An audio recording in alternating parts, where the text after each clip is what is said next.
I have got a way that the Colts can get absolutely explosive on defense and juice up that pass rush and still go and get a stud tight end. All it's going to take is their first 3 picks in the draft. Let's get to it.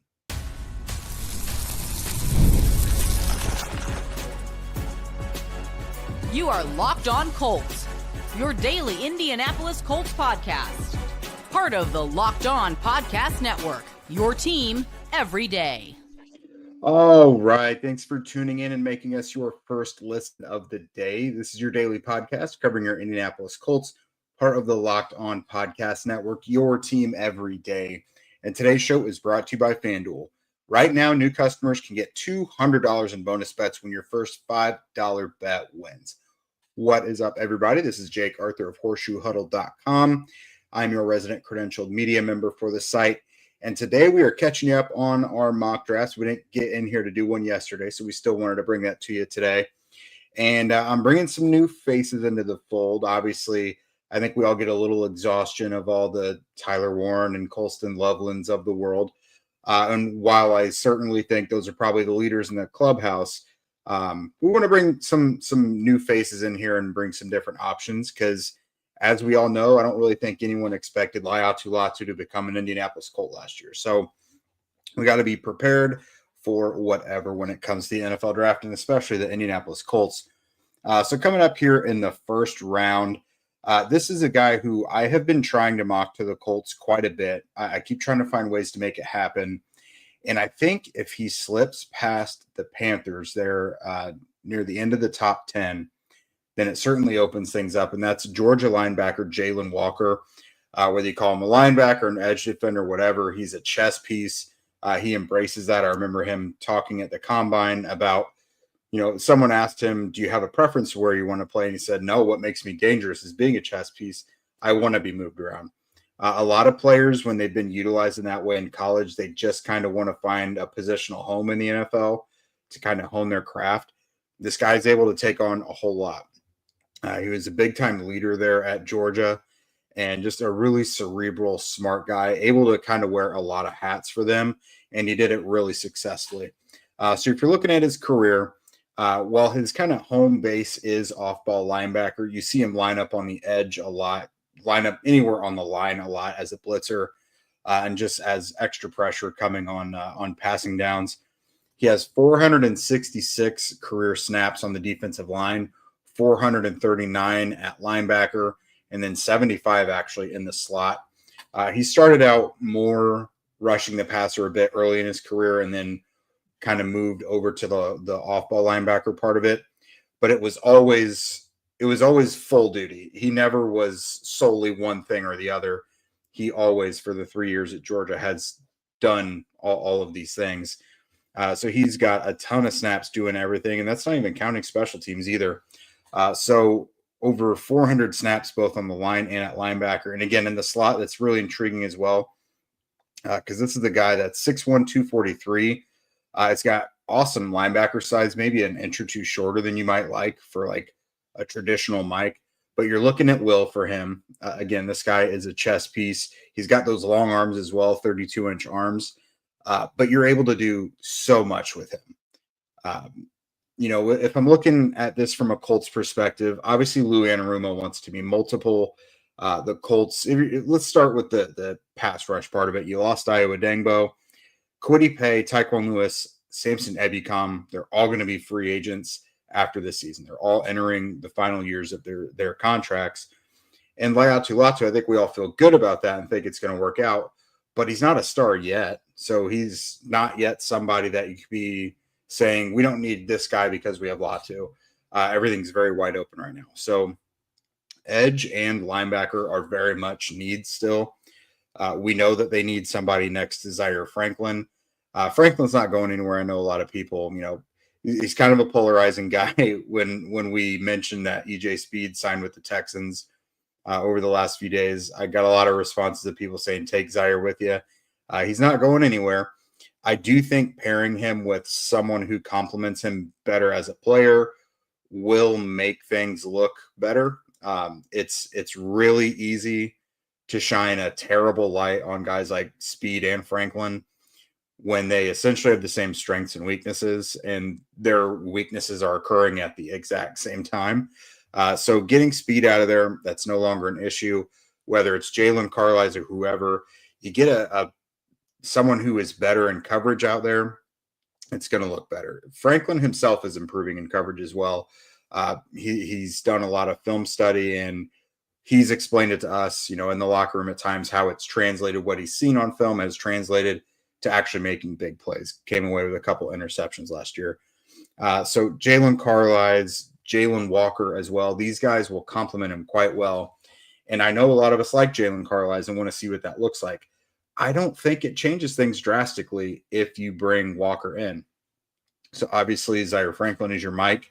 You could stick Carlisle there at will. If you want to have 3 down or 3 linebacker packages based defense, you stick Walker there as your Sam linebacker, as your pass rusher. So there's a lot of ways to be very multiple and do exactly what Lou Anarumo wants to do by adding a guy like Jalen Walker. There are some comparisons to like Jahad Campbell, for example, from Alabama, but Campbell to me is so much more of an off-ball linebacker who can, occasionally contribute as a pass rusher. Walker does a lot more pass rushing to the point where people don't really know where to put him in the NFL.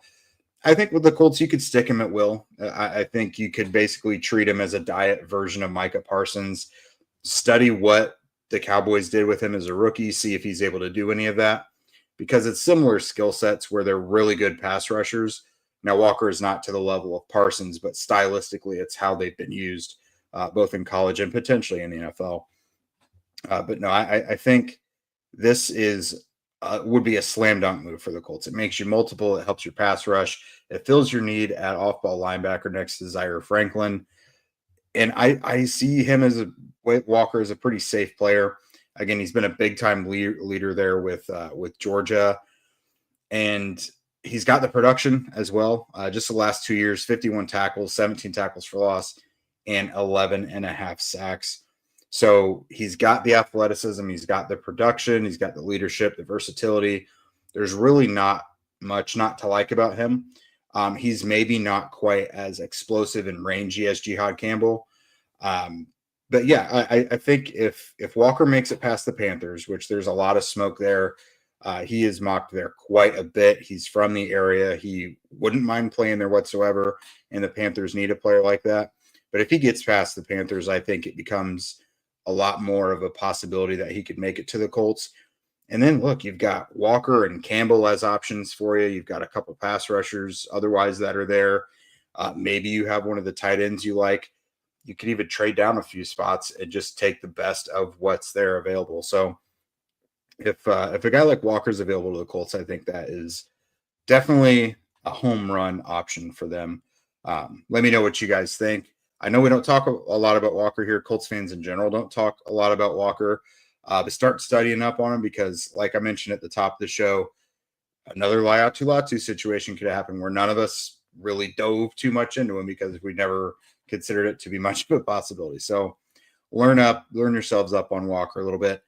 Coming up, we're going to move on to the second round, and we are still focused on making this defense as explosive as possible. Do you ever check your bank account and wonder, where did all of my money go? Been there, done that. Between dining out, online shopping, and entertainment, it's easy to lose track, and that's where Monarch Money comes in.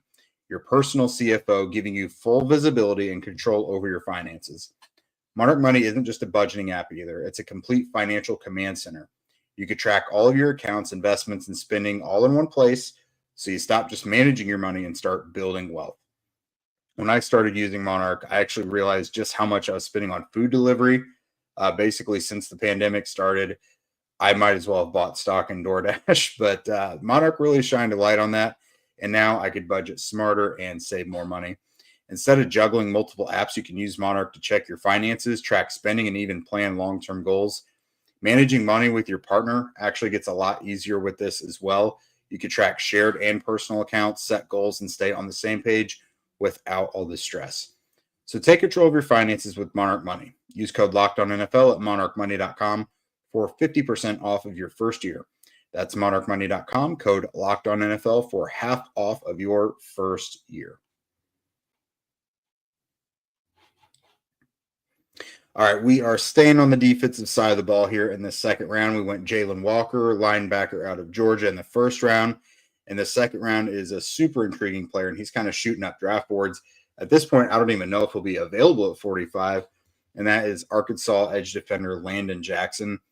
This is definitely Chris Ballard's brand of defensive end.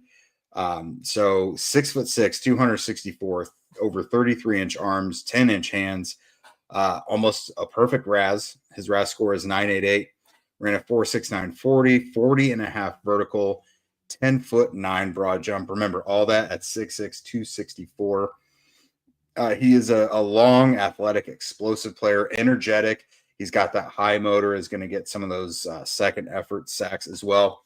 Not super bendy and not super bendy and flexible like a lot of the defensive ends that the Colts try and get. And I think he needs to build a little more play strength. He's still kind of growing into that frame. You could really tell over the last couple of years that he's really kind of getting his body composition together to where it needs to be. But again, guys with his traits often pan out in some form or fashion in the NFL. Long, explosive, athletic. He's getting stronger. He's got some productivity as well over the last 2 years, 24 tackles for loss, 13 sacks. So normally guys like this, the Colts have got guys with like no college productivity whatsoever, but they've got those awesome traits. I am way more willing to sign off on something like that if they've actually got the productivity in college to go with it. And Landon Jackson does have that. So again, not much not to like here. All but one of his sacks over last year, all but one were against SEC competition. And he has really, really good tape against LSU left tackle Will Campbell as well. So he played in the toughest conference in college football. And he's pretty much passed all the tests you possibly could. He was a standout at the Senior Bowl. I was down there and watched him. He flashed a lot in the one-on-ones, was able to get into the backfield quite a bit during the 11-on-11 drills as well. So when it comes to the Colts needing edge defender, we kind of talked about it up at the top with the first with Jalen Walker. But you lost Iowa Dengbo, so that's one guy is out the door. Kwity Paye is in the final year of they picked up his fifth-year option. He's going to the final year of his deal. Tyquan Lewis, final year of his deal. He is only coming off of one of the very few healthy seasons he's had in his career. Samson Ebukam is going to be 30, coming off a torn Achilles. Other than that, you've got Laiatu Latu and like Isaiah Land. And it's like, what are we doing there? We've got to build up this pass rush. As much as I know the Colts want to reinforce that offensive line really well, I think this is a draft that you've got to look at both sides of the ball in the trenches, load up as much as possible on both sides.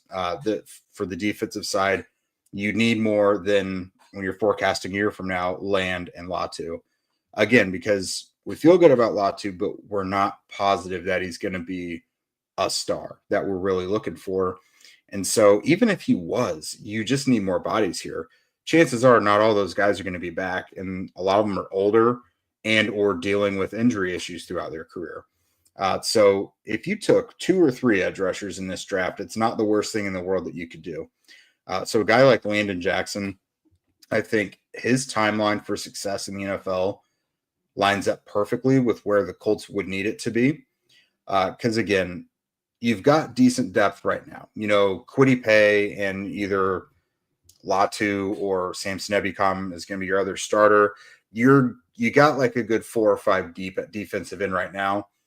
You could count on at least 1 or 2 of those guys to miss a couple games, 2 or 3 or more because of their injury history. You bring Landon Jackson into that. You mix him in a little bit.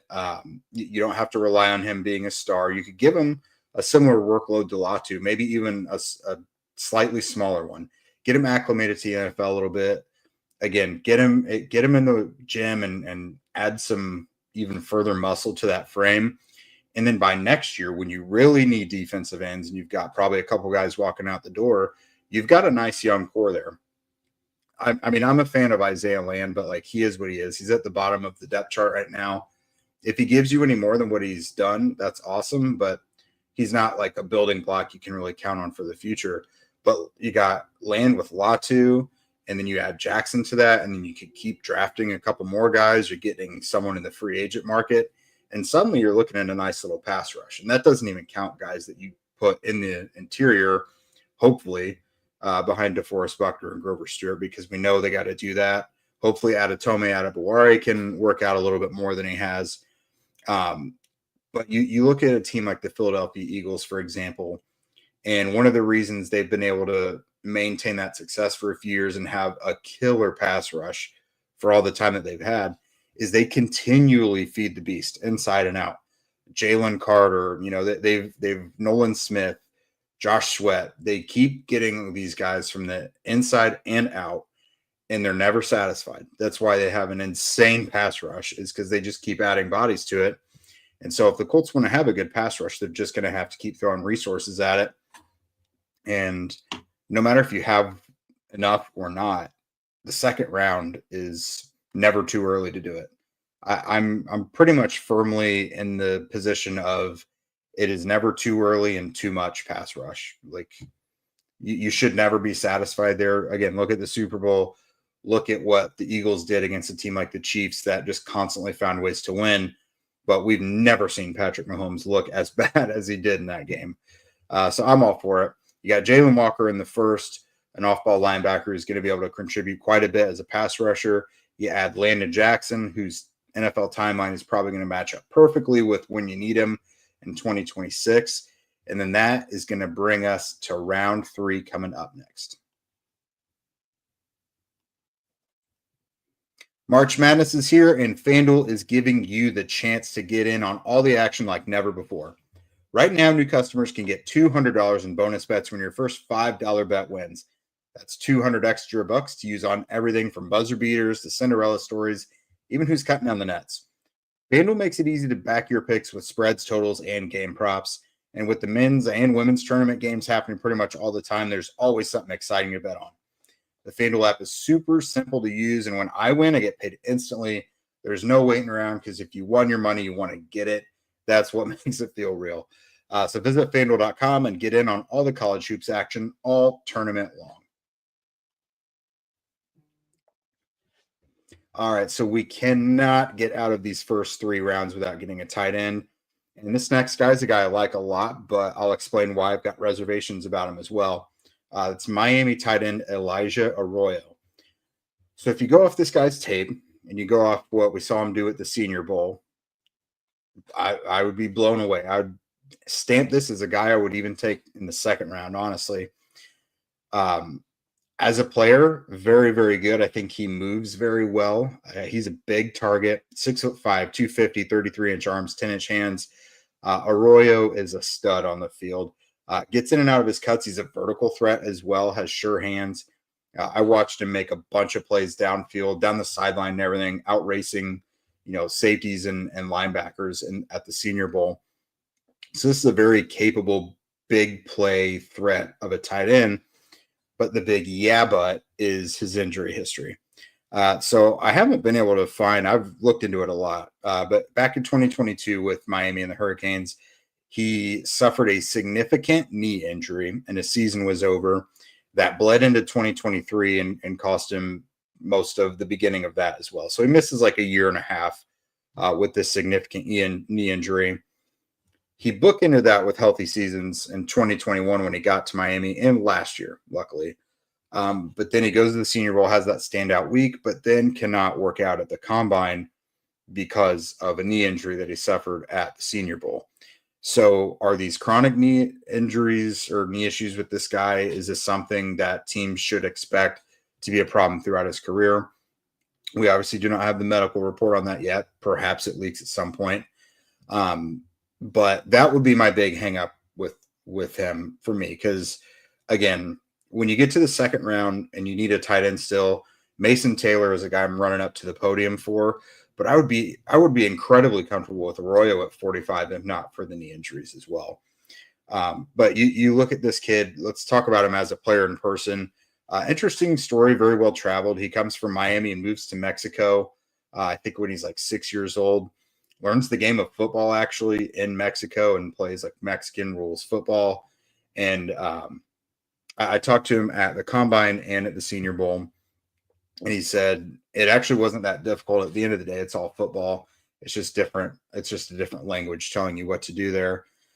So he goes to Texas, becomes a big-time recruit, and lands in Miami. Really good body of work. Obviously paired up with Cam Ward last year at Miami, the quarterback who obviously is going to be the first quarterback off the board. He had a good season last year, 35 catches, 590 yards, which is basically 17 yards a catch and 7 touchdowns. So you got a guy like Javier Restrepo. That was really your short yardage chain mover guy. Arroyo was a big play threat, and that's your tight end. So that certainly speaks to me, being a guy like Cam Ward, who is a very good passer, but it's your tight end that is the big play guy. So I think he very much fits what the Colts have tried to accomplish over the years with Jelani Woods and Drew Ogletree, and even further, than Will Mallory, another guy that came from Miami. So I mentioned he's got good downfield speed. He's a smooth runner. He's got sure hands. Understands where he is on the field. He's able to be a zone beater and kind of gets into those soft spots. But he is a big dude that can block on the line and on the move, and that's huge. So we've talked a lot on this show about you need to get a tight end who you don't really need to take off the field. Tyler Warren fits that. Colston Loveland kind of fits that. He's not necessarily the blocker that some of those other guys are. Mason Taylor can grow into that. Arroyo is that as well. So Arroyo is kind of the last of the clump of tight ends for me that you can just take and not have to worry about grabbing another one. Because a lot of these other guys, after you get into like late round 3 and round 4, 5, 6, 7, you're going to need to go get probably a veteran as well in the free agent market, or trade for a Michael Mayer from the Raiders or something. But if you are only able to land one tight end, it's got to be the type of guy who can contribute as a pass catcher, make big plays there, but also block as well. So Arroyo is able to do that. He's got a perfect frame for it. He's tenacious. So the Colts obviously have needs at tight end. We're looking at Drew Ogletree, Will Mallory, Jelani Woods, Sean McEwen, and Albert Okwuegbunam as the only guys signed under contract for 2025 right now. So McEwen and Okwuegbunam are veterans who've been around for a while. They've played in games. They've made catches. They've been there, done that. But for all intents and purposes, they're at the bottom of the Colts depth chart. You can't super factor them into 2025 much unless the Colts just brutally strike out on the position this offseason somehow. I don't even know how they would do it. But Ogletree, he does some nice things on the field, but he's not got the most reliable hands in the world. He's had some glaring drops before. I think he's only credited with 2 drops in his career, but they were not pretty. He had the ACL tear as a rookie. He obviously had the personal issues off the field the next year. Will Mallory has only played in 22 of a possible 34 games through 2 years. He's been a healthy scratch a lot of the time because he is not a blocker. He's just a pass-catching tight end. And then Jelani Woods, after flashing as a rookie, obviously has missed 2 straight years with injuries. So Ogletree and Mallory, I think, are guys you're comfortable having on the roster to compete for a spot and at least be in the lineup in 2025. Anything Woods can give you, if he can make it to the regular season, awesome, but you cannot count on that at this point. He's missed 2 years. And then McEwen and Okwuegbunam, just veterans who know what they're doing. But I think you have to add at least 1, maybe 2 more guys to this group. Even if you get one of the clump that I talked about of the every down tight ends, it does not hurt you to go out and get another veteran. I'm not opposed to like Mo Alley Cox coming back. If he would want to, he probably wants the opportunity to be more than what he's been tasked with doing with the Colts, if I had to guess. So we'll see. He's still out there. His price tag is probably a lot cheaper at this point now than it used to be. So if the Colts want to bring in a veteran who can at least block and occasionally make some, big plays on 3rd, 4th down, Mo Alley Cox could be your guy. So that is it for us today on this Mock Draft Tuesday. Again, went with linebacker Jalen Walker from Georgia in round 1. Round 2 is Arkansas edge defender Landon Jackson. And then round 3, we just scooped up Elijah Arroyo, tight end from Miami. Thank you guys for making us your first listen today. Now for your next listen, go check out Locked On NFL Draft with Damian Parson and Keith Sanchez. Now that the season's over, you guys can get your latest draft rankings, rumors, and news every day. Just find Locked On NFL Draft on YouTube or wherever you listen to podcasts. If you guys want to become a Locked On Colts insider and chat with us directly and get the inside scoop, get special treatment on Q&A episodes, just want to know something at 10 o'clock at night, just shoot us a message and we'll let you know our thoughts. We're also on social media as well, at Locked On Colts, at Jake Arthur NFL, and at Zach Hicks 2 on Twitter. We're also on TikTok and Instagram. Also, please subscribe on YouTube and wherever you listen to podcasts. We would love your ratings and reviews as well. It gets a lot more eyes and ears on the show. And with that, we will see you guys later. You have a great day.